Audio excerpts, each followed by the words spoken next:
Merci Pierre pour ce comité d'accueil que tu nous as réservé.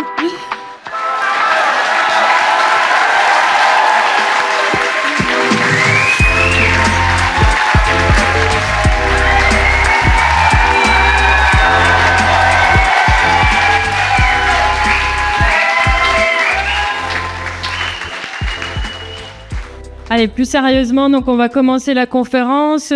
Pierre Prévost, donc Pierre Rigaud, que vous connaissez certainement, naturaliste, journaliste d'investigation peut-être, sans statut journalistique, voilà. Militant, qui est venu, qui nous a fait le plaisir d'être présent pour ces UniRef-Cités, qui va vous parler donc la fin de la chasse, point d'interrogation. Donc une discussion, un débat et non pas une position tranchée. Ça va être une conférence d'une 30aine de minutes et puis après on prendra vos questions. L'idée c'est de débattre ensemble et de discuter ensemble. Voilà. Donc je vous laisse avec Pierre et à tout à l'heure. Merci beaucoup.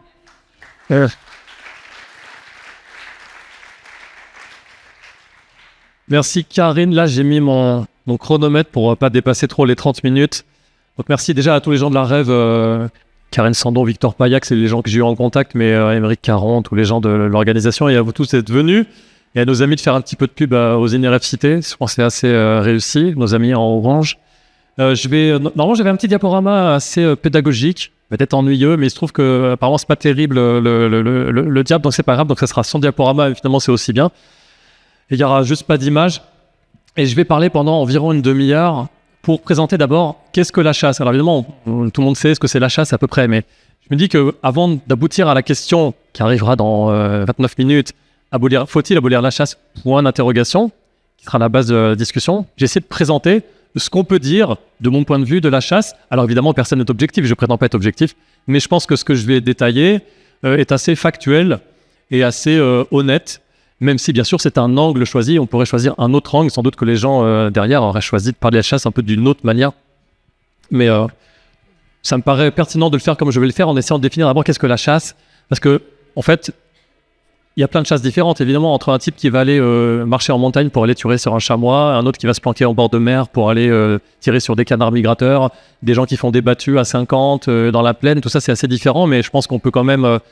simplement se dire que la chasse, c'est ce que tout le monde pense que c'est-à-dire, grosso modo, des gens qui tirent sur des animaux avec des fusils plus souvent, parfois avec des arcs, parfois avec des choses un petit peu différentes, mais grosso modo, c'est ça la chasse, et je ne vais pas parler de ce qui est autour, parce que les gens qui défendent la chasse disent, et ils ont raison, oui, mais tu ne parles jamais de la convivialité, de la camaraderie, du fait d'être avec son chien dans la nature, de passer du temps dans la forêt, de voir le coucher de soleil, et puis de passer un beau repas entre copains, mais ça c'est super, en fait personne n'est contre, il n'y a pas de débat là-dessus, en fait c'est vraiment pas le sujet.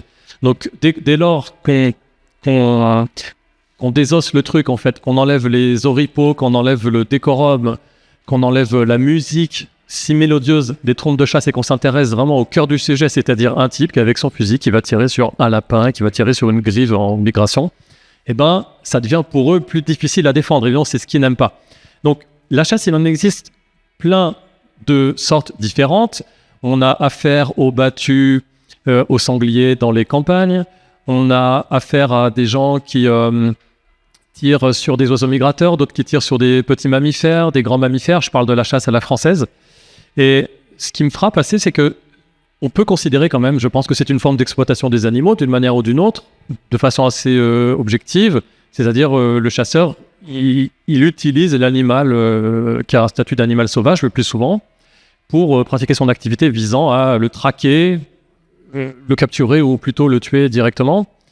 Et le plus souvent, c'est ça que c'est assez intéressant, je trouve, notamment, c'est que la chasse, qui donc est une forme d'exploitation des animaux, utilise aussi beaucoup d'animaux. On pense d'animaux dits domestiques, on pense aux chiens, bien entendu. Alors là, normalement, j'aurais des choses à vous montrer, par exemple, de chasseurs qui entraînent leurs chiens de chasse pour que les chiens de chasse soient opérationnels pour aller affronter des sangliers. Le chien, on l'entraîne, entre guillemets. Donc, il y a des parcs dans lesquels il y a un sanglier ou quelques sangliers qui sont là pour que les chiens soient habitués à tenir tête aux sangliers, à courir après. Il y a plein de chasseurs, par exemple, qui utilisent des lapins dans des cages, dans leur jardin, pour habituer le chien à bloquer l'animal ou à être hargneux envers l'animal dès son plus jeune âge, dès le plus jeune âge du chiot. Puis ensuite, il monte en gamme, il va dans les parcs à sangliers. Alors, l'utilisation du chien à la chasse, elle est bien connue, mais elle est très diverse. Il y a le chasseur solitaire qui va utiliser son épagnole pour rapporter, ou son labrador plutôt, pour rapporter un oiseau tombé qui a reçu du plomb. Et puis, il y a les veneurs en chasse à courre qui utilisent des hordes de 40 chiens. L'utilisation des chevaux, elle est bien connue et documentée s'agissant de la chasse à courre, par exemple. C'est une forme d'exploitation d'animaux pour exploiter d'autres animaux. Et puis, il y a le cas des appelants. Je pense que vous avez peut-être entendu parler des appelants. Vous savez, c'est comme ça qu'on appelle à la chasse des animaux captifs, domestiques en général, pas toujours, qui sont utilisés pour attirer les animaux sauvages. Donc, des chasseurs qui prennent un canard, qui l'attache sur l'eau pour attirer les canards sauvages qui vont se poser devant le chasseur et qui va attirer sur les canards sauvages en essayant de ne pas viser son propre appelant. Et il y a des appelants s'agissant d'autres formes de chasse, même chez les passereaux, des alouettes, etc. C'est assez répandu. Et puis il y a une forme de chasse qui utilise de façon encore plus évidente les animaux domestiques ou d'élevage, c'est la chasse des animaux issus d'élevage. Vous avez sans doute entendu parler de l'élevage des gibiers, qui représente, c'est pas du tout un détail, plusieurs millions de faisans et de perdrix qui sont dans des industries de production de gibier, exactement, en tout cas de façon assez similaire à l'élevage par exemple des poules pondeuses ou l'élevage des poulets de chair. Et c'est des millions de faisans comme ça qui sont lâchés en automne essentiellement, et c'est ceux qu'on voit se balader sur le bord de la route, là, qui sont un peu perdus, hagards, qui cherchent leur grain, parce qu'évidemment ils ont été habitués à ça, et ensuite ils vont se faire flinguer la tronche par des chasseurs. Donc en fait, à tout moment, disons dans beaucoup d'endroits de la chasse, il y a non seulement l'animal sauvage qui est chassé, puis il y a aussi des animaux domestiques ou captifs ou d'élevage qui sont utilisés. Et puis il y a le cas que vous connaissez peut-être aussi de la chasse dite en parc ou en enclos, où c'est carrément des animaux enfermés dans des parcs de parfois plusieurs centaines d'hectares, parfois beaucoup moins. Ils ne peuvent donc pas s'enfuir et qui sont destinés à être tués par des gens qui généralement payent le propriétaire du parc pour avoir le droit de rentrer là-dedans et faire un carton comme on rentrerait dans un parc d'attractions. Alors, il y a toutes ces formes de chasse qui à chaque fois relèvent du loisir. Et il faut bien avoir en tête que c'est un loisir, une activité vraiment récréative. Officiellement, c'est une activité récréative, la chasse. Et ça entre beaucoup en conflit avec la notion de mission dont se réclament souvent les chasseurs, ou la notion d'intérêt général quand ils disent qu'ils sont là pour gérer les territoires ou réguler, etc. C'est avant tout une activité récréative, et comme toute activité récréative qui est organisée sous la forme d'un jeu, il y a des règles.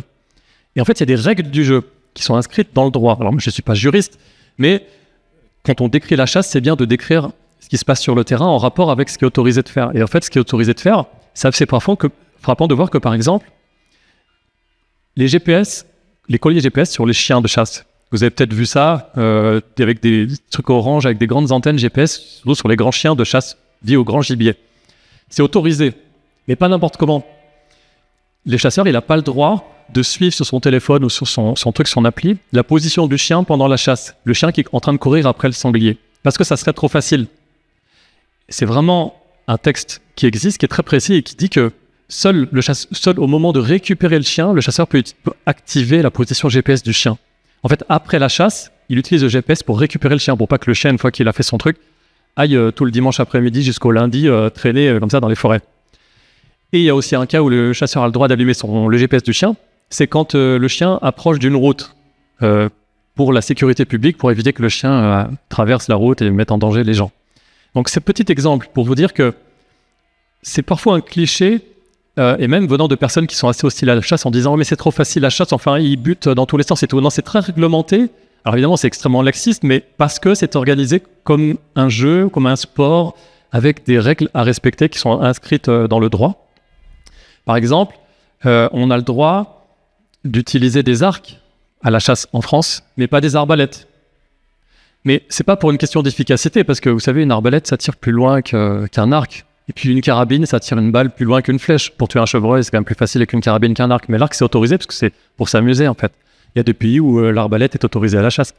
Les épieux, finalement, c'est pas plus mal que j'y ai pas d'image, parce que c'est pas très beau à voir, mais vous savez, ces grandes dagues montées sur un très long manche avec au bout une sorte de poignard. Donc comme ça, on poignarde, on enfonce ça dans le corps d'un sanglier. C'est pas très... C'est dégueulasse, quoi. Mais en fait, c'est pas autorisé à la chasse. La chasse à l'épieu ou la chasse à la dague n'est pas autorisée. Mais l'épieu est autorisé pour achever les animaux aux abois, c'est-à-dire qui sont bloqués, qui ne peuvent plus s'enfuir, les animaux mortellement blessés qui ne peuvent plus s'échapper. Donc, le chasseur, en théorie, il a le droit d'être à la chasse avec son épieu, mais seulement plié ou dans son étui, ou il n'a pas le droit de s'en servir pour chasser. Il a le droit de s'en servir pour tuer l'animal blessé. Alors qu'après tout, on pourrait se dire, mais pourquoi pas? Après, ils ont le droit de chasser à l'arc, pourquoi ils n'auraient pas le droit de chasser à la dague? C'est une arme blanche. Bon, tout ça est très codifié parce que c'est une activité ludique. Bon, je me répète un petit peu, mais... Et ça entre en contradiction avec la fameuse notion de régulation. La régulation, c'est l'argument, vous le savez, qui est sans cesse mis en avant pour justifier le rôle des chasseurs, en disant les chasseurs régulent la faune sauvage. Mais je pense que c'est important pour la discussion qu'on va avoir juste après, de bien différencier deux choses qui sont très très différentes. D'une part, la chasse. Donc, tuer un animal le plus souvent sauvage, parfois domestique et qu'on a lâché comme un faisan, le plus souvent en liberté, parfois en captivité, enfermé dans un parc. Mais disons pour faire simple, la chasse c'est tirer sur un animal avec un fusil, en gros, plus souvent. Ça c'est une chose, et c'est un jeu. D'autre part, la régulation. Et la régulation, c'est là qu'on entre dans des choses pas forcément folichonnes ou très amusantes à évoquer. Mais réguler la faune sauvage, comme vous l'imaginez, réguler c'est faire en sorte que les effectifs de population animale n'augmentent pas ou stagnent ou baissent. Donc c'est en fait un choix de dire on pense qu'il est utile, nécessaire, on veut que la population de tel animal soit régulée. Je garde mon chrono, pardon, parce que j'ai mon diap, puis là. Et il a disparu, ok. Et la régulation, c'est pas forcément la chasse. Alors j'insiste un tout petit peu sur la régulation, bien que c'est pas un truc qui fait rêver de parler de régulation, mais comme c'est l'argument essentiel qui est mis en avant par les chasseurs, c'est bien de savoir de quoi on parle.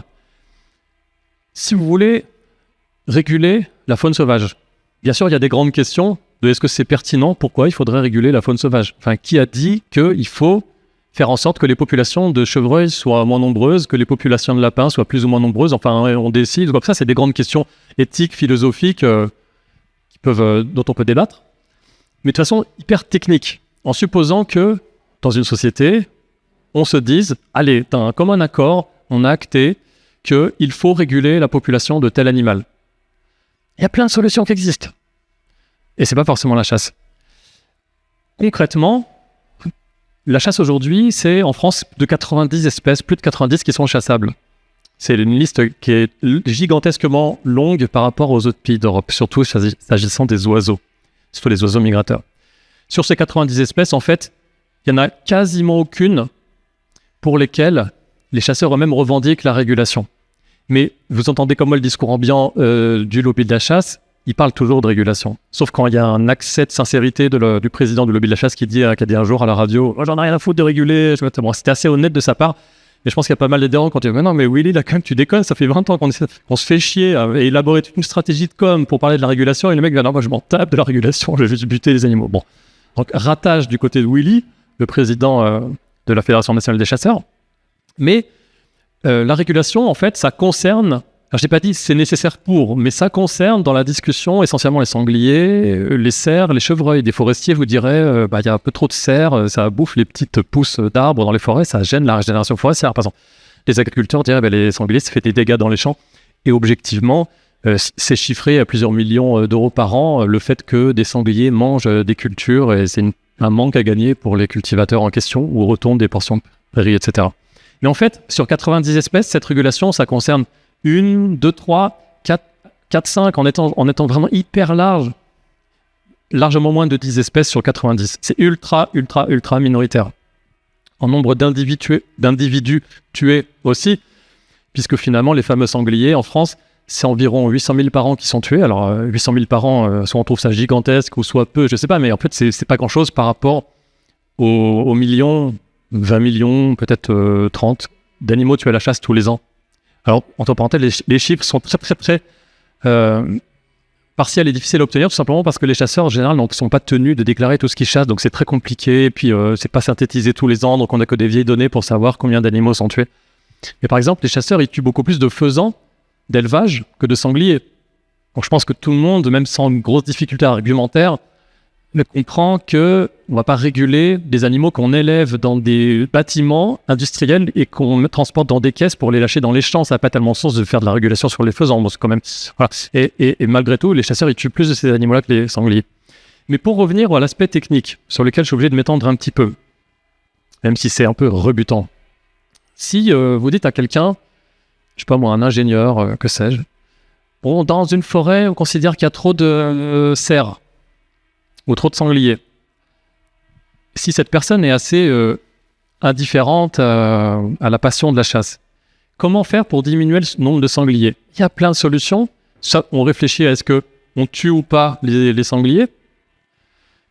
Si on dit qu'on les tue pas, on réfléchit sur est-ce qu'on régule le nombre d'individus ou est-ce qu'on régule les interactions entre ces sangliers et les activités humaines. Alors, par exemple, dans les champs, on peut réguler la possibilité pour les sangliers de venir s'en prendre aux cultures. Ça existe déjà, des petites clôtures temporaires avec des petits fils électriques ou d'autres moyens canons et faroucheurs. Enfin bon, ça marche pas top, mais en tout cas, il y a plein de possibilités qui existent sans toucher à rien concernant les animaux. J'insiste bien pour dire, je ne défends pas toutes ces solutions ou tous ces aspects techniques, mais simplement, quand un chasseur vous dit chasse égale régulation, première chose, on sépare le sujet chasse. D'un côté, c'est tuer des animaux pour le plaisir. Régulation, c'est on agit au niveau d'une population animale, soit au niveau des interactions de cette population et les activités humaines, soit au niveau du nombre d'individus. Si on agit au niveau du nombre d'individus, il existe par exemple des méthodes contraceptives qui sont assez complexes à mettre en œuvre, mais qui existent depuis longtemps. Par exemple, c'est pratiqué en Amérique du Nord depuis des dizaines d'années d'agir d'agir avec des moyens contraceptifs, avec des produits sur des cervidés en Amérique du Nord qui diminuent la reproduction. Ça a été fait sur plein de mammifères à travers le monde, sur des grands mammifères en Afrique, ça a même été fait sur des marmottes dans les Alpes françaises. Enfin, c'est quelque chose qui s'étudie, qui se travaille et qui peut être mis en œuvre. Et s'agissant des sangliers, il y a des gens qui travaillent dessus en Espagne, à l'université de Barcelone, pour essayer de mettre au point une méthode, que le produit fonctionne, mais une méthode pour que ça soit opérationnel, c'est-à-dire pour qu'on puisse intervenir sur une population de sangliers sans tuer les sangliers et pour diminuer leur reproduction. Régulation, ça peut être en tuant des animaux. Alors, si vous dites, je reprends mon exemple précédent, pardon pour le côté peut-être un peu tes poches, un tout petit peu décousu, parce que d'habitude j'ai ma petite trame là, et du coup je vais plus me rappeler de... Et en fait, si vous dites, comment éliminer un maximum de cerfs dans une forêt? Attention, film d'horreur. Mais je sais comment on fait, c'est très simple, ça se fait déjà dans d'autres pays. Vous prenez une grande cage circulaire, genre de 10 mètres de diamètre, vous appâtez, vous habituez les animaux à rentrer dedans. Au bout d'un moment qu'ils sont rentrés, vous déclenchez un truc automatique, ça ferme, vous venez, vous les tuez. C'est absolument cruel, je ne dis pas qu'on peut faire ça, bien entendu. Mais si le but est de tuer un maximum de cerfs ou de sangliers, cette solution marche beaucoup mieux et beaucoup plus facile à mettre en œuvre que la chasse. Cette solution, si on considère que c'était un problème, en tout cas cette façon de faire, n'a pas de dommages collatéraux en termes de dérangement des animaux sauvages autres dans la forêt, n'a pas de dommages collatéraux, si on peut dire, en termes de gens tués, etc., etc. Et alors c'est extrêmement cruel, mais finalement quand même toujours moins que la chasse, puisque l'animal il sera tué d'une balle directe au lieu de prendre une balle dans l'estomac et de mourir 2 jours plus tard, comme c'est le cas tous les jours dans la chasse à la française. J'insiste bien, puisque mes propos sont enregistrés, je ne prône pas le fait de massacrer les cerfs dans la forêt comme ça, mais ça prouve bien que l'argument, j'ai rien des fumigènes maintenant, et on ne les regarde pas. Ne vous retournez pas, la Tomo se retourne forcément. L'argument « on va tuer un maximum de sangliers par la chasse de loisirs », c'est bidon. La chasse de loisirs battue à la française pour les sangliers, c'est 30 types qui arrivent avec 15 chiens sur 10 voitures qui s'alignent sur les routes, qui chassent pendant 4 heures, qui dérangent toute la forêt, et à la fin, ils tuent 4 sangliers. Alors, c'est terrible pour les 4 sangliers. Et en termes de rendement, de déploiement d'hommes, en termes d'ingénierie, c'est minable. C'est-à-dire, avec une cage, vous en tuez 20 en 10 minutes, quoi. Donc, soit on tue les animaux d'autres façons de la chasse, soit on confie le fait de les tuer avec un fusil à des professionnels, comme ça existe par exemple dans le canton de Genève en Suisse. C'est sans doute pas généralisable partout, mais vous avez des gardes qui sont payés pour aller tirer la nuit avec des fusils, des lunettes infrarouges et tout, sur des animaux au milieu des champs. C'est cruel, c'est terrible aussi, mais du coup, il n'y a pas de battu en journée. Donc, pour ce qui concerne le dérangement des gens, les gens sont manifestement contents du fait qu'ils peuvent continuer à se promener dans la campagne sans être embêtés par les battues de chasse, par exemple. Donc, il faut vraiment bien dissocier cet aspect régulation de l'aspect chasse. Et la régulation, bien entendu, vous savez comme moi que, sur une question beaucoup plus globale, les mammifères sauvages en France, à l'échelle mondiale, ils représentent quasiment plus rien dans la biodiversité sur notre planète. Normalement, là, il y a un super joli dessin avec les chiffres qui montrent que, donc de mémoire, les mammifères sauvages, c'est 4% de la biomasse des mammifères. Donc, ça veut dire, en gros, la biomasse, donc on pèse le poids. En fait, le poids, pour faire simple, qui est un truc qui est souvent utilisé en écologie pour un peu représenter, comme on peut, disons, l'importance qu'ont des populations animales ou végétales sur la planète. Mais on pèse, en fait, de façon virtuelle par le calcul, bien entendu, les populations animales. Et là, on se rend compte que les mammifères sauvages, ils pèsent 4% de tous les mammifères. Et le reste, c'est quoi? C'est nous et notre, entre guillemets, bétail. Ce signe est vraiment ringardisé à tout jamais. Il faut que j'arrête de faire ça. Mais bon, bref. Donc, en fait, c'est nous, humains, et les animaux qu'on fait se reproduire pour l'élevage, les cochons, les vaches et tout, qui est un poids absolument gigantesque sur la planète. J'ai pas les chiffres pour la France, ils sont pas dispo, il n'existe pas les chiffres pour la France ou pour l'Europe, mais c'est le même ordre de grandeur. C'est-à-dire, quand on vous parle de pullulation de sangliers dans les forêts françaises ou de pullulation de cerfs, je ne dis pas que les cerfs ne commettent pas, ne gênent pas la plantation forestière ou que les sangliers ne font pas d'agriculture. C'est une donnée qui existe, c'est la réalité pour les gens concernés, les agriculteurs. Mais il faut, je pense, toujours mettre ça en relation avec le fait que, en fait, c'est dérisoire. C'est-à-dire, c'est nous qui occupons, qui pesons de tout notre poids, du coup, en termes d'impact écologique, hein, parce que si on utilise la biomasse, c'est parce que ça, c'est disons, un indicateur de la place qu'on occupe dans les écosystèmes. Bien, tous les mammifères sauvages, donc les sangliers, les cerfs, les baleines, les éléphants, les rats, tout ça, c'est 4%. Et les oiseaux sauvages, de mémoire, c'est autour de 20% qui sont... 20% des oiseaux sont des oiseaux sauvages en termes de biomasse. Donc les oiseaux migrateurs, les oies sauvages dont on dit ouais, elles pullulent et tout. En fait, c'est même pas un tiers, j'ai plus le chiffre exact, mais c'est même pas un tiers, c'est avec les 2 tiers. C'est vrai, c'est des poulets. C'est ça qu'on a fait, en fait. C'est ça qu'on a fait de la planète, en fait. C'est-à-dire on a transformé des écosystèmes en trucs rikiki qui sont pressurés, et on a implanté notre activité et entre guillemets, j'ai failli le refaire, nos animaux, vaches, cochons, etc., qui occupent le poids, qui occupent l'espace. Ensuite, qu'est-ce que je voulais dire? Oui, que donc, cette fameuse pullulation, elle est en fait assez dérisoire. Si les animaux causent problème à des activités humaines comme l'agriculture, avec par exemple les sangliers qui vont manger du maïs, il existe des solutions dites alternatives qui peuvent être mises en œuvre, qui le sont déjà, qui marchent plus ou moins bien, mais qu'on pourrait améliorer, parce qu'il y a plein de projets de progrès d'ingénierie possibles pour empêcher qu'un sanglier entre dans un maïs. Parce que quand même le niveau des débats, quand vous êtes dans les réunions, machin, avec les chasseurs, les préfets et compagnie, il y a trop de sangliers, il faut faire des battues. Attendez, on est quand même en train on serait en train d'avouer qu'on n'est pas capable d'empêcher qu'un sanglier entre dans un champ de maïs. En fait, c'est ça, à chaque fois, le débat, il redescend à ce niveau-là, généralement. Non, ouais, mais le courant, il passe pas. Moi, c'est ça que le courant de petit fil électrique, il passe pas parce que il y a l'herbe qui pousse en dessous. Du coup, comme j'ai pas envie de mettre de glyphosate juste à l'endroit du fil sous le maïs, du coup, battu au sanglier parce que j'ai pas le temps de passer avec mon rotofil. Voilà, c'est pas les niveaux de son. Donc, on part des niveaux assez, je sais pas moi, conceptuels ou disons un peu avec du recul en parlant de biomasse à l'échelle mondiale, etc. Là, vous remarquez que j'ai même pas parlé d'éthique, d'animaux, d'individus, de sentience, tout ça, mais juste en termes de biodiversité, on parle de choses assez vastes. Et en face, les arguments sont vraiment très, très, très technico terre à terre, souvent en disant mais j'ai pas le temps de passer le rotofil sous mon fil électrique autour du champ de maïs dans lequel vont se nourrir les sangliers, maïs destiné en grande majorité à nourrir les animaux dans les élevages industriels.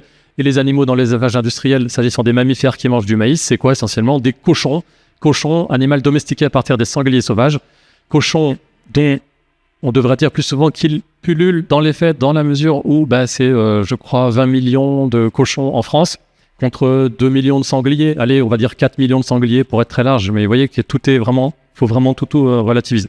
Bon, une fois qu'on a séparé régulation, qu'on a essayé de voir quelles seraient les pistes possibles, je trouve que la discussion peut commencer, parce que là, on est dans un cercle vicieux où depuis les années 1960-70, la gestion du dossier sanglier a été confiée aux chasseurs. Et C'est-à-dire que les chasseurs, on leur a dit, vous allez pouvoir chasser les sangliers un peu comme vous voulez, avec des périodes de chasse qui sont toujours plus longues. Maintenant, c'est quasiment toute l'année qu'on peut chasser les sangliers. Et là, en ce moment, la chasse aux sangliers est ouverte depuis longtemps dans le département, comme dans la plupart des départements français, en été. Même souvent, ça commence en juin, parfois même en mai, parfois en avril. Ça finit en mars, donc toute l'année, souvent. En fait, on a confié aux chasseurs la gestion de ce dossier sanglier. Et le résultat, c'est qu'il y a de plus en plus de sangliers, globalement, à l'échelle des 40 dernières années. Et il y a toujours plus de dégâts aux cultures. Et il y a toujours plus de sangliers tués. Sauf l'année dernière, c'est un tout petit peu baissé. Et il y a toujours plus de mécontentement de la part des agriculteurs. Donc ça ne fonctionne pas. Donc je pense qu'il faudrait faire autrement. Je crois que j'arrive au bout de mon... Ouais, voilà. Allez, 25 minutes, ça ira.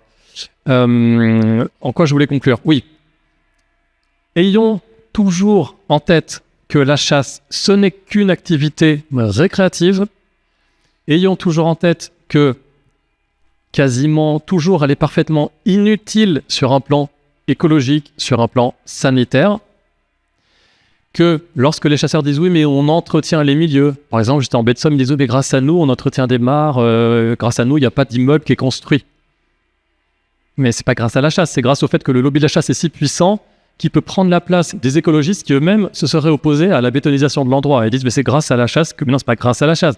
C'est grâce au fait que vous avez pu virer tous les écolos, les conservateurs du littoral et compagnie qui essayent de préserver les lieux. Donc, à chaque fois que les chasseurs ont des arguments pour défendre leur activité, souvent c'est à côté de la chasse elle-même, c'est ce qu'il y a autour, c'est gestion des milieux, c'est vie dans les territoires, je sais pas quoi. Plantation de haies, comme s'il fallait planter une haie, comme s'il fallait être chasseur pour planter des haies. Les chasseurs captent des subventions qui, sans ça, iraient à des associations de protection de la nature pour planter des haies. Et comme ça, ils disent, vous voyez, grâce à la chasse, on plante des haies. Mais non, tu plantes une haie qui aurait été plantée par un autre qui n'aurait pas chassé. Et qui, en plus, l'aurait plantée souvent, mais un petit peu mieux sur un plan technique, ou pas toujours, on va être charitable. La chasse est parfaitement inutile et dans les cas où son utilité en termes écologiques ou de protection des cultures est discutable, et c'est normal qu'il soit discuté pour les grands mammifères, sangliers, etc., dans ces cas-là, soit il y a ou il y aurait d'autres solutions qui ne font pas appel à la chasse, qui pourraient être développées ou qui le sont déjà, soit la notion même de régulation est éminemment discutable. Sur quoi ma conclusion avant la question, c'est qu'il n'y a pas vraiment de raison défendable pour justement défendre à ce point la chasse. D'où ma question finale, qui ne s'affiche pas en grand, c'est faut-il abolir la chasse ? Point d'interrogation. Et ça va être la discussion animée par Karine Sandon et moi-même. Je vous remercie.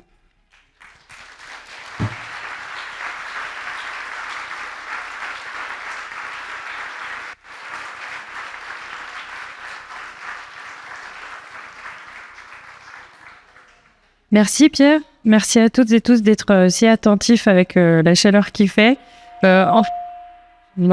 Encore une fois, n'hésitez pas à aller sortir, prendre l'air 5 minutes, enfin quelques minutes, boire pour éviter tout malaise.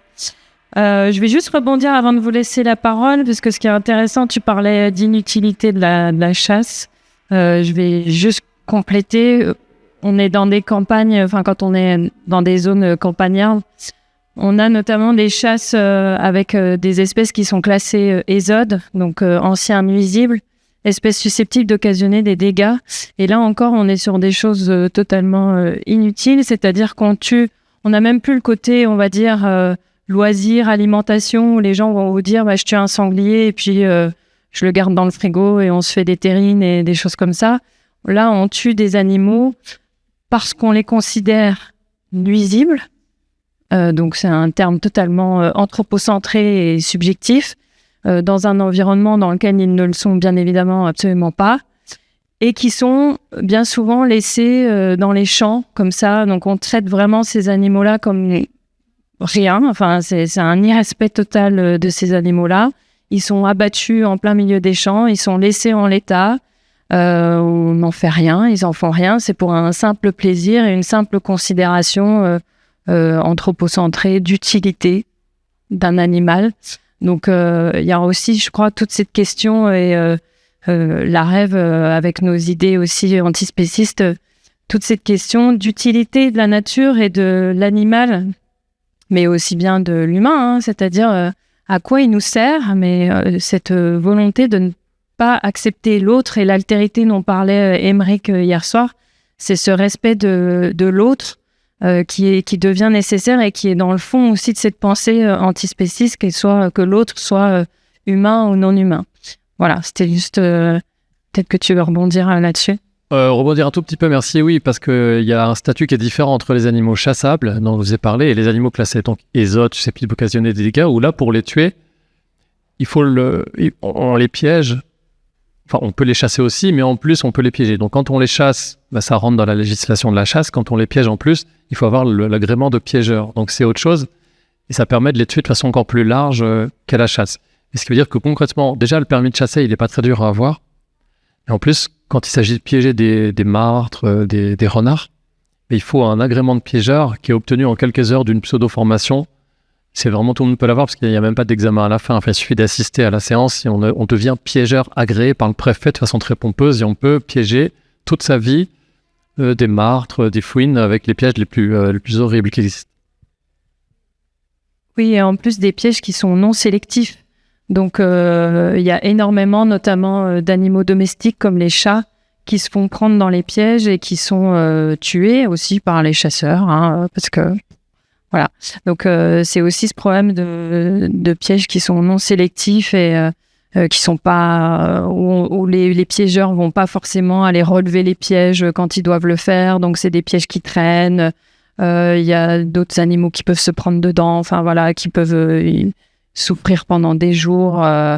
Même des fois, ça arrive où ils viennent se ronger un membre pour se sortir d'un piège. Enfin, c'est des choses totalement horribles, quoi, ignobles. Donc, voilà, ça pose quand même des grosses questions sur ces niveaux-là. Je vais vous laisser la parole. Donc, je crois qu'il y a... Non, c'est bon? Ouais. Oui, bonjour. Vous avez dit que depuis que les années 70, où la chasse aux sangliers a été la régulation des sangliers a été confiée aux chasseurs, il y avait de plus en plus de sangliers, de plus en plus de dégâts sur les cultures. D'où deux questions, c'est quel est le pourcentage d'agriculteurs qui est aussi chasseurs? Et dans la mesure où ils ne voient pas d'amélioration et plus de détérioration de leur culture par rapport à, malgré l'action des chasseurs de soi-disant régulation, est-ce qu'il y a une bonne proportion d'agriculteurs qui réalisent que c'est pas la solution et qui sont pour des solutions alternatives et éventuellement contre la chasse? J'ai plus les chiffres en tête de la proportion de chasseurs parmi les agriculteurs, mais beaucoup ne le sont pas et c'est très conflictuel. C'est très conflictuel entre les agriculteurs et les chasseurs, même si une partie d'entre eux sont chasseurs, et notamment au niveau national entre la FNSEA et la Fédération nationale des chasseurs. Alors ils signent de temps en temps des accords, mais globalement, il y a plein d'agriculteurs qui se plaignent que les chasseurs ne font pas leur travail, entre guillemets, de régulation des sangliers, ou le font mal, ou entretiennent les populations de sangliers en les nourrissant un petit peu trop. Donc, on peut pas dire que tous les agriculteurs profitent d'une situation. Il y en a beaucoup qui sont très embêtés. Et on peut pas dire non plus que tous les chasseurs profitent de la situation, parce qu'il y a aussi des chasseurs qui sont très embêtés, et notamment maintenant des fédérations de chasseurs, parce que en fait, on a confié le dossier aux chasseurs, mais la contrepartie, c'est que ce sont les fédérations de chasseurs qui doivent indemniser les agriculteurs en cas de dégâts aux cultures. Et comme en fait ça devient trop cher, ils n'arrivent plus à payer. Donc c'est aussi pour ça qu'ils ont reçu une petite rallonge de subventions récemment. Parce qu'en fait, c'est les chasseurs qui payent, mais via une grosse subvention publique. Donc tout ça est complexe et conflictuel à tous les niveaux en fait. Et donc les agriculteurs seraient pour des solutions alternatives? Y en a, oui, mais il y en a pas du tout. Il y en a, parce qu'en fait le discours de la chasse, il est tellement prégnant, il est tellement partout que je pense que plein de gens, et parmi les agriculteurs aussi, intègrent que il y a trop de dégâts égale il y a trop de sangliers égale faut faire plus de battues. Et il y a, à mon avis, malheureusement, encore trop d'agriculteurs qui sont dans ces cas-là, mais pas tous.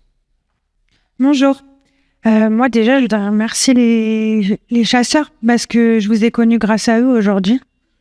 En fait, moi, j'étais pas venue pour vous écouter, je vous connaissais pas. Je suis venue pour Kautararchi et on m'a dit que c'était vous la star ce week-end, que les chasseurs, ils venaient pour vous. Je me suis dit, il faut que j'aille écouter ce monsieur et c'est vrai que je regrette pas. Donc, bravo. Et ma question, je suis pas très scientifique, ma question c'est est-ce qu'on pourrait manquer dans la biodiversité, dans la nature de certains animaux à cause de la chasse. Par exemple, on a beaucoup parlé des animaux qu'on aurait presque en plus. Les sangliers, par exemple, qui arrivent même au centre-ville de Nantes parfois. Mais est-ce qu'il y a des animaux, justement, dont on manque et quelles sont les conséquences pour la nature du fait de manquer de certains animaux à cause des chasseurs? Mais bonne question. En fait, la chasse a été un facteur, un des plus importants facteurs de déclin à une époque où c'était moins réglementé et où, par exemple, on a fait disparaître les bouquetins des Pyrénées à force de tirer dessus, des choses comme ça. Aujourd'hui, la chasse n'est plus du tout le premier facteur de disparition des espèces sauvages dans la nature. C'est l'agro-industrie, c'est les pesticides, c'est l'urbanisation, c'est en gros tout le modèle de développement de nos sociétés. Et la chasse, elle arrive vraiment après dans les facteurs de déclin. Mais c'est un facteur qui se rajoute. Et effectivement, la chasse, en France, sont autorisées la chasse des espèces qui sont menacées par d'autres facteurs. Par exemple, je ne sais pas si ça me vient comme ça, mais les lagopèdes alpins, donc des animaux, des oiseaux qui ressemblent très vaguement à des perdrix de montagne, mais qui vivent vraiment en altitude, sont menacés par le réchauffement climatique, et puis aussi par l'urbanisation des montagnes, par les stations de ski, etc. Mais c'est une espèce qui est encore chassable. Alors, c'est pas la chasse qui est la principale menace, mais ça se rajoute.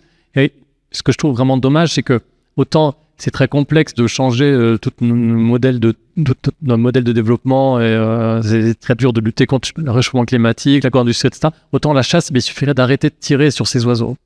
Donc il y a plein d'exemples comme ça. Là, on chasse encore des canards qui vivent dans les zones humides, qui sont menacées aussi par l'agro-industrie ou l'urbanisation, etc. Mais on continue de chasser ces espèces-là. Donc la chasse n'est plus le principal facteur de déclin en général. Mais c'est un facteur qui se rajoute et qui pourrait être facilement évité. Mais je sais pas, je crois pas que tu l'aies évoqué, mais il y a quand même la question du braconnage, qui est quand même souvent pratiqué par certains chasseurs. Et donc là, on peut avoir un impact important sur une espèce animale. Je pense par exemple, nous, sur le lynx, dans le Jura, enfin dans la région Bourgogne-Franche-Comté, ou même dans les Vosges. Faut vous dire que dans les Vosges, on a réintroduit le lynx. Et il y avait une vingtaine d'individus, si je dis pas de bêtises, et ils ont tous été braconnés. Voilà. Donc, il y a quelque chose qui se fait, enfin, en tout cas, qui existe une impunité vis-à-vis du braconnage. Pour nous, avec l'association du Pôle Grand Prédateur, par exemple, traiter sur ces questions-là, on voit, dernièrement, on a eu le cas où une plainte, le dossier a été perdu. Voilà, d'un lynx qui a été braconné, le dossier par l'OFB a été perdu. Donc, c'est con, quoi. Voilà. Donc, il y a ces questions. Je trouve que votre question, elle est intéressante parce qu'en effet, il y a une disparition. Il peut y avoir un impact sur les populations qui sont déjà très faibles, sur des espèces en voie de disparition, qui sont classées sur les listes rouges IUCN, et où là, il y a un vrai impact des dérives, puisque tu parles beaucoup, surtout des dérives quand même de la chasse, de ces dérives-là qui sont le braconnage, qui est le braconnage dans nos forêts suite à des chasses qui sont peu surveillées, où les agents de l'EFB peuvent pas être partout et puis ne pénalisent pas ou ne sanctionnent pas des chasseurs contrevenants. Donc voilà, il y a une vraie impunité à ce niveau-là. Et on a aussi un service juridique, une administration juridique qui malheureusement, bien souvent les magistrats sont très peu formés à ces questions-là. Et donc ça passe vraiment à la fin de la pile de dossiers qui est sur leur bureau. Et donc, si un dossier disparaît, c'est pas bien grave. Donc voilà, ça, il faut aussi prendre conscience. Et nous, on travaille aussi beaucoup là-dessus, c'est-à-dire l'idée de travailler avec des juristes, travailler avec les magistrats et qu'il y ait une meilleure formation au niveau des écoles de la magistrature, par exemple, ou des avocats, pour qu'ils soient conscients de ces dérives-là et conscients de l'impact de ces activités-là sur la faune sauvage et puis finalement sur le vivant dans son ensemble et sur les humains, parce que ça a un rôle aussi pour les humains. Merci. Alors j'avais une remarque et une question. Donc vous êtes en région Auvergne-Rhône-Alpes et il faut savoir que la région Auvergne-Rhône-Alpes offre 30 € aux jeunes avec leur carte Pass Région pour passer leur permis de chasse. Voilà. Et ma question, c'était il y a quelques années, alors maintenant je suis devenue citadine, mais il y a quelques années, j'avais des chevaux et donc une maison avec 3 hectares de terrain. sur lesquels les chasseurs m'ont dit qu'ils avaient le droit de rentrer, de poursuivre un animal. Je voulais savoir s'il y avait eu des améliorations, parce que ça fait déjà quelques années, et si la législation avait avancé sur ce terrain-là. De façon générale, la chasse est autorisée partout, sauf selon les endroits, à une certaine distance minimale des maisons, des habitations. Mais si vous n'avez pas retiré votre terrain de la chasse, ils ont le droit de chasser. Et si c'est pas trop près de la maison, et encore, il y a 2 cas différents qui existent. Bon, je passe les détails selon qu'il y a une association communale de chasse agréée ou pas. Il peut y avoir une distance minimale aux maisons ou pas. Mais si vous avez un terrain de 3 hectares et que vous n'avez pas retiré le terrain de la chasse, ils ont le droit de chasser. Donc c'est toute une démarche à faire. Ce qui a un peu changé, c'est qu'avant, il fallait faire la démarche auprès du préfet. Maintenant, il faut le faire directement auprès des fédérations de chasse. Bon, c'est un peu jugé parti du coup, mais vous pouvez signifier votre refus en invoquant vos convictions personnelles. En invoquant ça et en disant « je veux que mon terrain ne soit plus chassable ». Donc c'est à vous de faire la démarche, en fait, ce qui paraît complètement fou. En fait, ça dépend comment l'animal est blessé. Parce qu'un animal qui est mortellement blessé, il est censé leur appartenir. En fait, l'animal, il est res nullius, comme on dit en droit, c'est-à-dire il n'appartient à personne, l'animal sauvage. S'il est un peu blessé, mais capable de continuer sa vie, il est toujours res nullius. Mais s'il est considéré comme ne pouvant plus vivre, il appartient à la personne qui a tiré dessus. Et d'ailleurs, il y a des conflits. Si un chasseur blesse un premier animal et que l'autre le blesse ensuite, c'est à qui appartient l'animal, par exemple. Donc, de façon générale, non, ils n'ont pas le droit de rentrer chez vous en disant il y a un animal blessé. Mais ils abusent sans cesse et partout de ça. Donc, normalement, vous devez avoir la possibilité de faire respecter l'interdiction pour eux d'entrer chez vous. Dans les faits, c'est hyper compliqué, je suis d'accord. Alors, j'en profite pour dire qu'en théorie, dès qu'il y a un problème de chasse lié au non-respect de la réglementation, c'est l'Office français de la biodiversité qu'il faut prévenir, même s'il y a plein de difficultés, etc. Et quand il s'agit d'un problème de sécurité publique, c'est la gendarmerie. Donc là, dans un cas comme ça, par exemple, ce serait l'OFB. Et puis, sinon, en référé à l'association de chasse communale ou au groupement de chasseurs du coin, quoi. Mais bon, c'est la théorie. Dans les faits, c'est compliqué. Hein, Bonjour. Vous dites abolition de la chasse de loisirs. Et pourquoi on dit tout simplement abolition de la chasse et du piégeage? Pourquoi on s'arrête à la chasse de loisirs? Pourquoi on va pas plus loin quelque part? En fait, dans mon diaporama que vous voyez s'afficher là, il y a écrit abolir la chasse. Point d'interrogation. Mais de fait, la chasse, elle est tout le temps une chasse de loisirs à la française. Parce que, comme j'essaie de l'expliquer, c'est une activité de loisirs qui se prévaut à la marge de missions de régulation. Mais moi, je suis pour qu'on abolisse la chasse tout court. Je ne parle pas des gens dans certaines contrées encore où c'est vital de chasser pour manger, pour survivre. Pour la France. Je parle pour la France, l'Europe et en fait quasiment tout le monde, quasiment l'entièreté du monde. Je pense qu'il faudrait abolir la chasse. Bonjour. Quels sont les leviers aujourd'hui pour avoir un poids sur les fédérations de chasse et sur le fait d'avoir des vrais arguments politiques pour leur demander d'arrêter ou de réduire, de ne pas argumenter à la régulation? Je pense que ça se joue dans le rapport de force. Alors c'est mon point de vue, peut-être d'autres activistes diraient autre chose ou d'autres ONG diraient autre chose. Je pense que ça se joue dans le rapport de force à tous les niveaux. Par exemple, au niveau local, ils sont souvent très ils sont souvent très intégrés dans le conseil municipal, par exemple, les chasseurs. Donc, ça peut se jouer à ce niveau-là. Après, au niveau de la Fédération nationale des chasseurs, je pense que c'est en faire un sujet. C'est-à-dire en faire un sujet politiquement pour que les représentants politiques de tout poil considèrent que c'est un sujet qui est important pour les gens qui vont voter. Parce qu'en fait, pour l'instant, j'ai l'impression que bien que la plupart des gens sont plutôt relativement hostiles à la chasse ou pas pro-chasse en général, c'est pas assez fort pour que les représentants politiques en fassent un sujet, alors que de l'autre côté, les chasseurs qui pourtant sont moins nombreux, pour eux, c'est souvent un sujet qui détermine le vote. En fait, il y a beaucoup de chasseurs, ils vont voter pour l'homme ou la femme politique qui défend les chasseurs.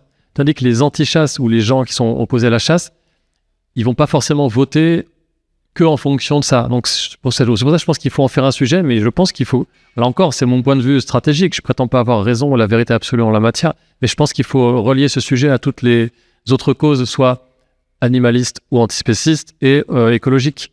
Et en fait, quand on commence à être contre la chasse pour des raisons de fond, ben on en vient assez vite, de façon logique, à être contre d'autres formes d'exploitation des animaux, je pense. Pas toujours, mais ça vient assez vite dans la logique des choses, je trouve.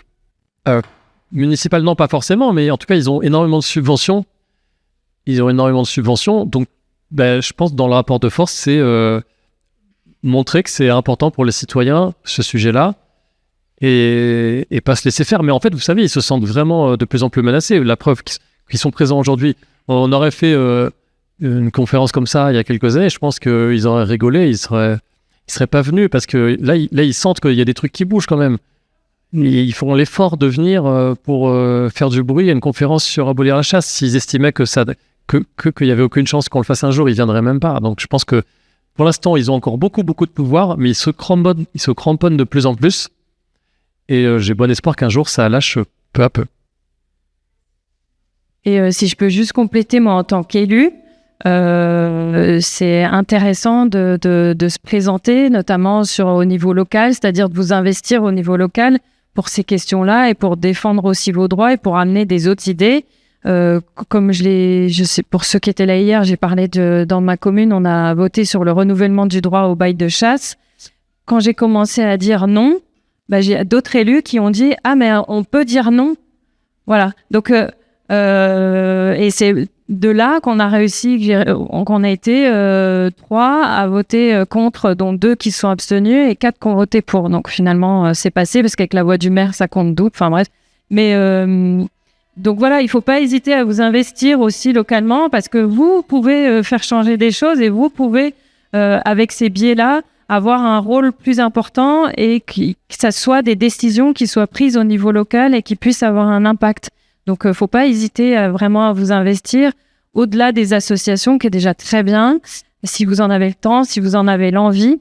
Mais je crois que politiquement, c'est important d'être présent pour dire stop, ça suffit, moi je veux faire entendre une autre voix parce que c'est possible en fait, il suffit juste d'y aller. Voilà, donc il ne faut pas baisser les bras et c'est possible de le faire.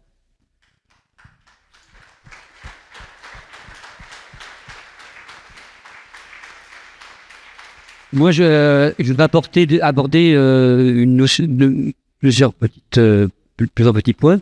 D'abord, une notion plus universelle. Quand on a des oiseaux qui partent d'Afrique et qui vont jusqu'au pôle Nord et qui sont flingués sur nos territoires, où est le droit international? Parce que c'est un trésor de l'humanité qui est abattu délibérément. Et ce qui est invraisemblable, c'est qu'ils sont abattus à la frontière pyrénéenne, mais aussi en baie de Somme. Et ce sont des oiseaux qui sont protégés quelques kilomètres plus loin, en Belgique ou en Hollande. Ce sont des oiseaux qu'on ne peut pas chasser. C'est complètement invraisemblable, alors que ça devrait être un patrimoine intouchable, quoi. Deuxième notion, c'est pour sensibiliser. Enfin, ce qui manque, c'est une notion d'empathie, parce que je pense que si les gens connaissaient certaines formes de chasse hyper cruelles, comme la vénerie sous terre, par exemple, ou déterrage des blaireaux, s'ils voyaient une seule fois une vidéo de déterrage des blaireaux, mais je crois que ça pourrait pas durer. Je crois que les gens ne sont pas assez informés. Et bon, tu l'as dit, moi j'appelle ça une mafia. Quand on a des chasseurs qui sont implantés depuis le conseil municipal jusqu'à la présidence du Sénat, c'est difficile d'agir. Et puis une petite question plus terre à terre. Moi, j'habite en région parisienne, à la litière de l'urbain, et il y a des renards qui passent dans la rue, qui passent dans le jardin. Tout de suite, tout le monde dit il y a trop de renards, il faut les chasser. Mais est-ce que si les chasseurs arrêtaient de tuer leur garde-manger, quoi, en quelque sorte, les lapins, ce que les chasseurs appellent les gibiers, les gibiers d'eau, enfin bref, moi j'appelle pas ça comme ça, mais est-ce que les chasseurs, les renards arrêteraient de venir en ville et ils resteraient dans leur forêt? Non. En fait, c'est pas les mêmes populations. En ville, les renards ont su s'adapter dans plusieurs villes d'Europe d'ailleurs. Il y en a quelques-uns à Paris, mais très peu nombreux par rapport à Londres, où il y a plein de renards, par rapport à Berlin ou d'autres capitales. En fait, les renards, ce sont des animaux très ubiquistes qui arrivent à s'adapter vraiment à la campagne pure et dure. Ils vivent en forêt, ils vivent même dans une certaine mesure en montagne, et ils peuvent arriver à vivre jusqu'au cœur des villes. Et il y a, je crois que c'est à Genève, il semble que c'est à Genève qu'il y a eu des études populationnelles sur la génétique qui ont été faites, pardon si je me trompe, de capitales européennes, mais de grandes villes européennes, mais ils ont montré qu'en fait, c'était certaines populations de renards qui vivaient en ville, d'autres qui vivaient à la campagne, il y avait assez peu d'interaction. Mais en fait, quand l'urbanisation progresse, il y a une partie de renards qui arrive à rester, à s'adapter. D'ailleurs, ce qui est marrant, c'est que même il y a une différence morphologique entre les renards qui vivent en ville et ceux de la campagne, dans la longueur et la largeur du museau, ce qui a été montré. C'est une tendance, bien sûr, qui serait le signe d'une adaptation à une différence d'alimentation, puisque les renards en ville, ils mangent surtout des poubelles, en gros, et toutes sortes de déchets humains. Et l'hypothèse des auteurs de cette étude, c'est que ils ont besoin de plus de force dans le museau pour tirer, par exemple, un couvercle de poubelle, un truc comme ça, tandis que les renards à la campagne mangent surtout des petits campagnols, donc un museau long et fin et plus rapide et plus efficace pour capturer le campagnol qui s'enfuit. Donc voilà, ce genre de différences qui sont constatées. Et là, pour le coup, la chasse ne joue pas en ville, mais par contre, sans doute que la chasse joue à la campagne sur sans doute que les équilibres ou les non-équilibres seraient différents à la campagne s'il n'y avait pas de chasse aux renards, parce que les renards sont tués vraiment beaucoup, sont tués de toutes sortes de façons, piégeage, déterrage, tir. Et en fait, on ne sait même pas exactement ce qu'il adviendrait si on arrêtait sur une très large superficie de tuer autant les renards, tout simplement parce qu'il n'y a pas d'exemple, sauf dans des petits territoires, canton de Genève. Mais en fait, ils sont tellement massacrés partout que c'est même difficile de savoir. On sait qu'il y a eu des études pour voir en France, entre deux régions, avec des différences de pression de chasse entre les deux régions, qui ont indiqué qu'au bout de plusieurs années, dans une région où on tuait plus les renards que dans d'autres, à la fin, au bout de quelques années, il y en avait toujours autant dans les deux. Et ça s'expliquerait par le fait que quand on tue beaucoup de renards, ça libère des territoires de renards devenus vacants, territoires qui sont pris par des jeunes, en tout cas des subadultes erratiques, qui trouvent là une place qu'ils n'auraient pas trouvée sinon et dont l'espérance de vie est augmentée. Tandis que... Donc en fait, tout ça pour dire que jusqu'à un certain seuil, tuer des renards ne sert à rien si l'objectif c'est de faire diminuer la population de renards. Évidemment, ceci ne marche pas au bout d'un certain seuil où quand on en tue trop, les populations n'arrivent plus à se reconstituer. Je ne sais pas si c'était très clair, mais ce qui est certain, c'est que... Alors aussi, il faut dire que les renards mangent énormément de campagnols dans les champs et les prés, et qu'il y a, je trouve quand même de plus en plus d'agriculteurs qui disent arrêter de tirer sur les renards parce que les renards nous aident à faire diminuer le nombre de campagnols dans les champs de campagnols qui mangent les cultures. Sur la maladie de Lyme, il y a plusieurs études qui concluent que tuer les renards massivement aurait tendance à augmenter la prévalence de la maladie de Lyme parce que, alors c'est du conditionnel à chaque fois, parce que la maladie de Lyme, donc véhiculée par les tiques, véhiculée par une bactérie et transmise par les tiques dans leur cycle de vie commencent par s'accrocher sur des petits rongeurs, justement des campagnols et tout, et ensuite elles finissent leur cycle sur les animaux plus grands, comme le renard, les tiques quand elles grandissent, et donc là où il y a moins de renards, il y a plus de tiques qui se développent sur les petits rongeurs, et qui après passent sur d'autres animaux, les cerfs, les sangliers. Et donc, les renards auraient un rôle bénéfique dans la diminution de la maladie de Lyme. On va prendre encore une question et on va devoir malheureusement écourter le débat. Alors oui, la question c'est pourquoi on a le droit en France de tuer des oiseaux migrateurs alors que ces oiseaux migrateurs ensuite ils vont passer dans d'autres pays où ils n'ont pas le droit d'être tués. En fait, au niveau de l'Europe, au niveau mondial, il n'y a pas de réglementation qui dit qu'une espèce est strictement protégée dans tout le monde entier. Mais il y a une règle à l'échelle européenne qui classe les espèces en protégées ou pas protégées avec différents niveaux.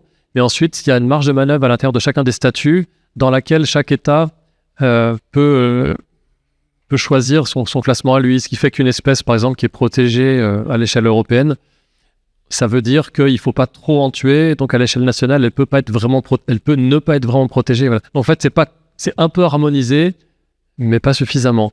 Et donc, ensuite, ça dépend du poids des lobbies dans chaque pays. Et la France, malheureusement, on a un lobby de la chasse qui est très fort. C'est pour ça que la liste des oiseaux chassables en France est beaucoup plus élevée qu'ailleurs en Europe. Merci beaucoup. Merci Pierre pour ta venue. Merci beaucoup à vous. Merci Karine.